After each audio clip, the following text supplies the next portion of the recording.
दर्शक बंधु मु सुनीता आपण मानक स्वागत करुछि मो चैनल संस्कृति एवं परंपरा को। कुआर पुनेई जह्न गो फूल बौल बेणी कुआरी झियंक अपूर्व आनंद पुची खेलिबाकु मन गो फूल बौल बेणी। आश्विन पूर्णिमा को ओडिशा रे केवल कुमार पूर्णिमा हिसाब से पालन करा जाए। एही दिवसटी आश्विनर शेष दिन और कार्तिक मासर आरंभर पूर्व दिन। कार्तिक कृतिका नक्षत्रर मास। कृतिकांकर पुत्र हेउछंती कुमार बा कार्तिकेय।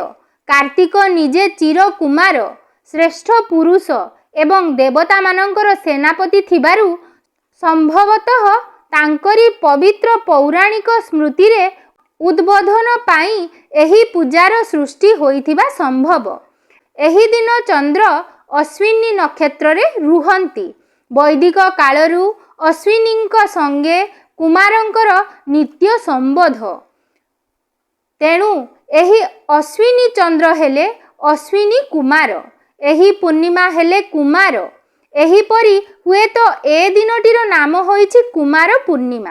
महर्षि सुश्रुत लेखिचंती कुमार बा स्कंध एक ग्रह। मंगलंकर अन्य नाम मध्य कुमार।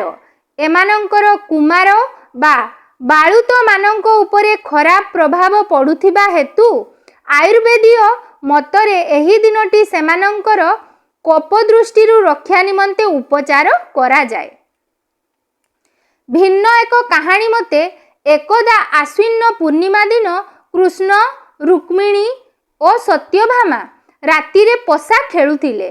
ठीक एतिकी बेले कट नामक एक राक्षस सत्राजित मणि लोभरे सत्यभामा को आक्रमण करते गरुड़ द्वारा से निहत हैला, अथच से सकाळ को बंची जाइथिला। एक कथा सत्यभामा कृष्ण को पूछन्ते से कहिले कुमार पूर्णिमा रात्रि रे चंद्रलोकरु अमृत वर्षित हुए। एही राक्षसटी से अमृत भक्षण करी संजीवित होइछि। एहाकु आधार करी देहर पुष्टि और मनर प्रफुल्लता वृद्धि निमंते नारी माने स्वामींक सह उजागर रही दाम्पत्य जीवनर सुख लाभ करंती। एही दिवसटी प्रतिटी मनीष पई पापनाशिनी पूर्णिमा रूपे विचार्य। कुमारी झियंक पर्व कुआर पुनेई। एही दिन कुआरी माने सजबाज होई हातरे पूजा थाली धरी चांद बंदेइबाकू अगणारे एकाठी होइथांती।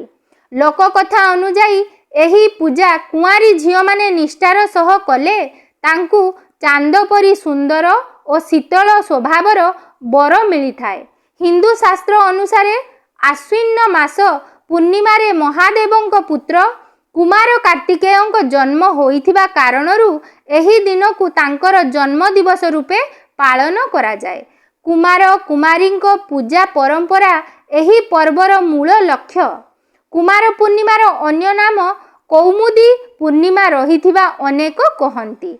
आश्विन मास एक पवित्र मास।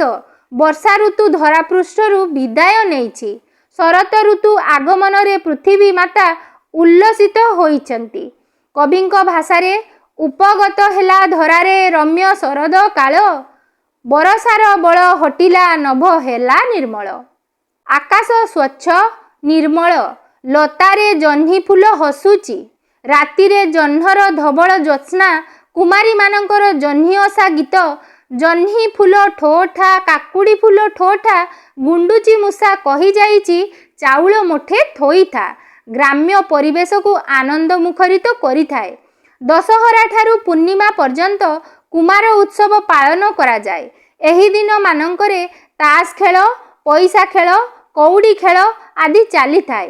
पूर्णमी दिन ताश खेल बा पैसा खेल रे हारिले आगामी वर्ष भलरे कटिबो बोली विश्वास रहिछि। धार्मिक सामाजिक भावधारा परिपूर्ण ए पूर्णिमा। एही दिन कुमारी माने मासव्यापी करि आसुथिबा जह्नी ओषार उद्यापन करंती। नाच गीत मौज मौजुलिस रे एही उत्सव अधिक मनोरम और आकर्षणीय होई उठे। इतिहास कहे କନ୍ୟା କୁମାରୀ ଠାରୁ କାମାକ୍ଷା ଯାଏଁ ଦକ୍ଷିଣ ଓ ପୂର୍ବ ଭାରତରେ କୁମାରୀ ପୂଜାର ପରମ୍ପରା ଅଷ୍ଟମ ଶତାବ୍ଦୀରୁ ରହିଆସିଛି। କୁମାରୀ ତନ୍ତ୍ର ଅନୁସାରେ ତାନ୍ତ୍ରିକମାନେ ଅବିବାହିତ ବା କୁମାରୀ କନ୍ୟାମାନଙ୍କୁ ପୂଜା କରି ସିଦ୍ଧି ଲାଭ କରିଥିଲେ। କ୍ରମଶଃ ଦେଶରେ କୁମାରୀ ପୂଜା ପାଳନ ହେଉଥିବା ଜଣାଯାଏ। ପରବର୍ତ୍ତୀ କାଳରେ ଏହା ସାମାଜିକ ପରମ୍ପରାରେ ପରିଣତ ହୋଇଗଲା। ଏହି ଦିନ ଘରର କୁମାରୀମାନେ ଭୋରରୁ ଉଠି ସ୍ନାନାଦି ନିତ୍ୟକର୍ମ ସାରି ନୂତନ ବସ୍ତ୍ର ପରିଧାନ କରିଥାନ୍ତି। ଏହାପରେ ସେମାନେ ଆଞ୍ଜୁଳାରେ 7 ପ୍ରକାରର ଫଳ ନେଇ ସୂର୍ଯ୍ୟଙ୍କ ଉଦ୍ଦେଶ୍ୟରେ ଅର୍ପଣ କରିଥାନ୍ତି। ଏହି ବିଧିକୁ ଆଞ୍ଜୁଳା ଟେକା ବିଧି କୁହାଯାଏ। ତେବେ ଓଡ଼ିଶାର କେତେକ ଅଞ୍ଚଳରେ ଏହି ଆଞ୍ଜୁଳା ଟେକା ବିଧି ପାଳନ କରାଯାଏ ନାହିଁ। ଏହି ପର୍ବରେ କୁମାରୀମାନେ ଦିନସାରା ଉପବାସ କରିଥାନ୍ତି। ଏହି ଦିନ କୁମାରୀ ତଥା ବିବାହିତା ମହିଳାମାନେ ପାଦରେ ଅଳତା ଲଗାଇଥାନ୍ତି। ଅଳତା ହେଉଛି ଭାରତୀୟ ପରମ୍ପରାରେ ଅହି ସୁଲକ୍ଷଣୀ ହେବାର ପ୍ରତୀକ। ପ୍ରତ୍ୟେକ ପୂଜା ପର୍ବରେ ଭାରତୀୟ ନାରୀମାନେ ଅଳତା ଲଗାଇ ନିଜ ଜୀବନସାଥୀର ଦୀର୍ଘ ଜୀବନ କାମନା କରିଥାନ୍ତି। ସନ୍ଧ୍ୟା ସମୟରେ କୁମାରୀମାନେ ପୁଣି ନୂତନ ବସ୍ତ୍ର ପରିଧାନ କରି ଚନ୍ଦ୍ର ଓ ଚଉରାଙ୍କୁ ପୂଜା କରିଥାନ୍ତି। କୁମାର ପୂର୍ଣ୍ଣିମାର କିଛି ଦିନ ପୂର୍ବରୁ ଚଉରାକୁ ଭଲ ଭାବରେ ସଫା କରି ରଙ୍ଗ ଦିଆଯାଇଥାଏ।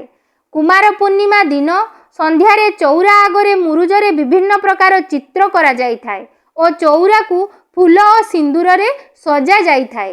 ଚଉରାକୁ ସଜାଇବାରେ ମୁଖ୍ୟତଃ କଇଁ ଫୁଲ ବ୍ୟବହାର କରାଯାଇଥାଏ। ଚନ୍ଦ୍ର ଉଦୟ ହେଲେ କଇଁ ଫୁଟିଥାଏ। ଏହି ପର୍ବରେ ଚନ୍ଦ୍ରଙ୍କ ପୂଜା କରାଯାଉଥିବାରୁ ଏଥିରେ କଇଁ ଫୁଲ ବିଶେଷ ଭାବରେ ବ୍ୟବହୃତ ହୋଇଥାଏ। ଏହି ଦିନ ତୁଳସୀ ଗଛରେ ନାଲି ଶଙ୍ଖା ଓ ସାଲୁକନା ସହ ନୂଆ ବସ୍ତ୍ରଟିଏ ମଧ୍ୟ ଦିଆଯାଇଥାଏ। ଚଉରା ଆଗରେ ପିଢ଼ାରେ ଗୁଆ ରଖି ତା ଉପରେ ଦୁବ ଘାସ, ଫୁଲ, ବରକୋଳି ପତ୍ର ଦେଇ ସଜା ଯାଇଥାଏ। ଚଉରା ପାଖରେ ସ୍ଥାପନ କରାଯାଇଥିବା କଳସରେ ମଧ୍ୟ ଆମ୍ବ ଡାଳ, ଗୁଆ, ସିନ୍ଦୁର, ଚନ୍ଦନ ଇତ୍ୟାଦି ଦେଇ ଅନୁରୂପ ଭାବେ ସଜା ଯାଇଥାଏ। ଭୋଗ ପାଇଁ ଖଇ, ନଡ଼ିଆ, କଦଳୀ, ଛେନା, ଦହି, କ୍ଷୀର, କାକୁଡ଼ି, ତାଳସଜ, ମହୁ, ଅଦା, ଘିଅ, ଆଖୁ, ଗଜାମୁଗ, ସେଓ, ଚିନି ଇତ୍ୟାଦି ପଡ଼ି ଏକ ଚକଟା ପ୍ରସ୍ତୁତ କରାଯାଇଥାଏ। ଏହି ଚକଟାକୁ ଚାନ୍ଦ ଚକଟା କୁହାଯାଏ। ଏହି ପର୍ବରେ ତିଆରି କରାଯାଉଥିବା ମଣ୍ଡା ପିଠା ଓଡ଼ିଶାର ମୁଖ୍ୟ ଆକର୍ଷଣମାନଙ୍କ ମଧ୍ୟରୁ ଅନ୍ୟତମ। ପୂଜା ସମୟରେ ଚାନ୍ଦ ଚକଟା ଓ ମଣ୍ଡା ପିଠା ଭୋଗ ଚଉରା ଏବଂ ଚନ୍ଦ୍ରଙ୍କୁ ସମର୍ପଣ କରି ସେମାନଙ୍କୁ ଶଙ୍ଖ ଓ ହୁଳହୁଳି ସହ ଦୀପରେ ବନ୍ଦାଇ ଦିଆଯାଏ। ଯେଉଁ ଘରେ କୌଣସି କୁମାରୀ କନ୍ୟା ନଥାନ୍ତି ସେ ଘରେ ବିବାହିତା ସ୍ତ୍ରୀମାନେ ନିଜ ସ୍ୱାମୀଙ୍କ ସୁଖ ସମୃଦ୍ଧି କାମନା କରି ଚଉରା ଓ ଚନ୍ଦ୍ର ପୂଜା କରିଥାନ୍ତି। ପୂଜା ସରିଲା ପରେ ଭୋଗ ଖାଇ କୁମାରୀ କନ୍ୟାମାନେ ନିଜର ସାରା ଦିନର ଉପବାସ ଭାଙ୍ଗିଥାନ୍ତି। ପୁରାଣ ଓ କିମ୍ବଦନ୍ତୀ ଅନୁସାରେ ତୁଳସୀ ଜଣେ ସତୀ, ସ୍ୱାଧୀ ଏବଂ ପତିବ୍ରତା ପତ୍ନୀ।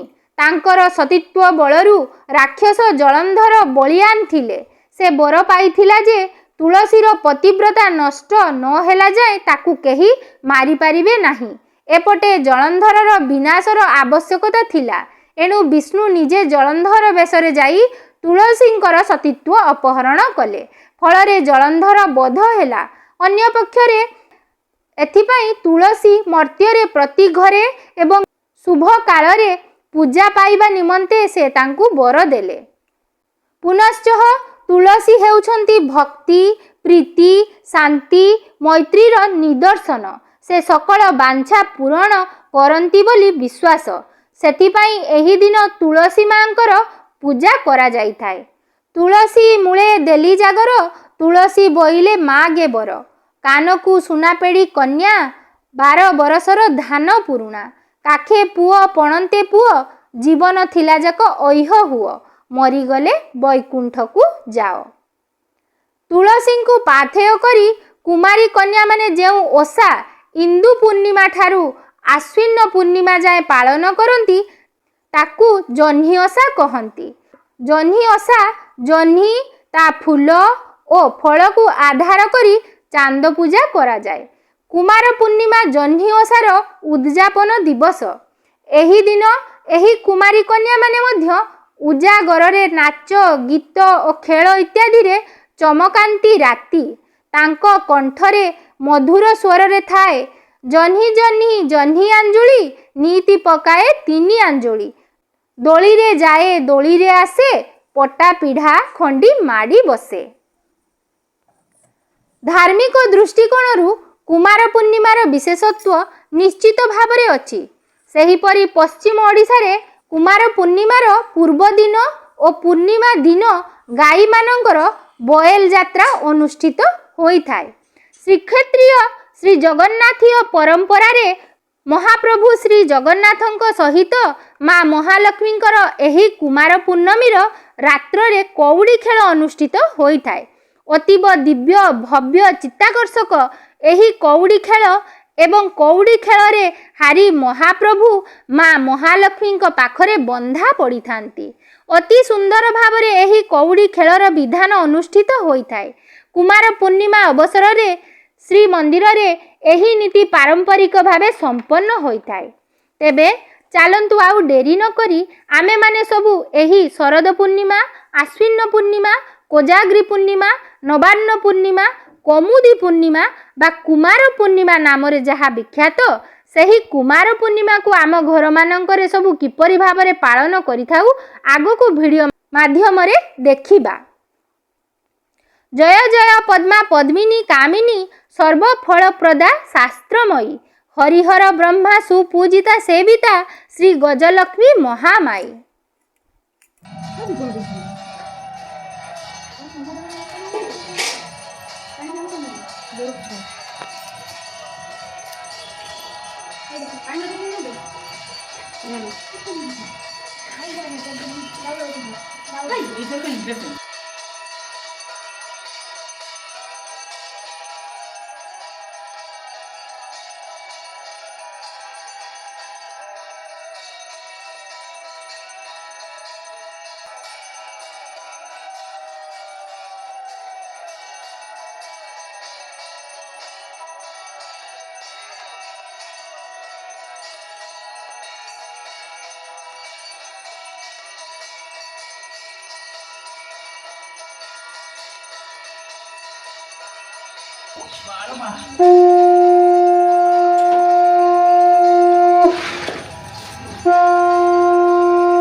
ଜଳୁଛୁ ଦୀପ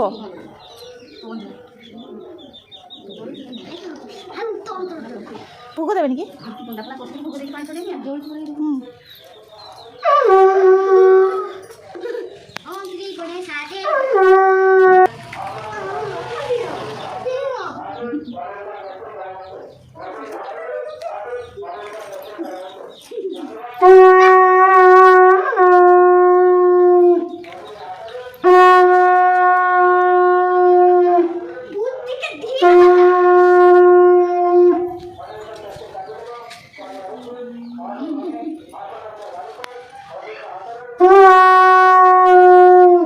ଚୁଆ ନା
ଉଠ ନା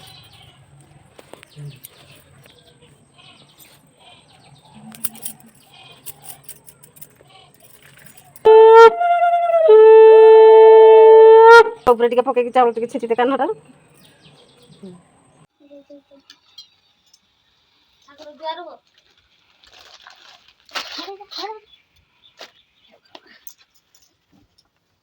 ତମ ଧୁଆ ଇଏ ନୂଆ ଗୁଡ଼ା ତମେ ଧରିଲନି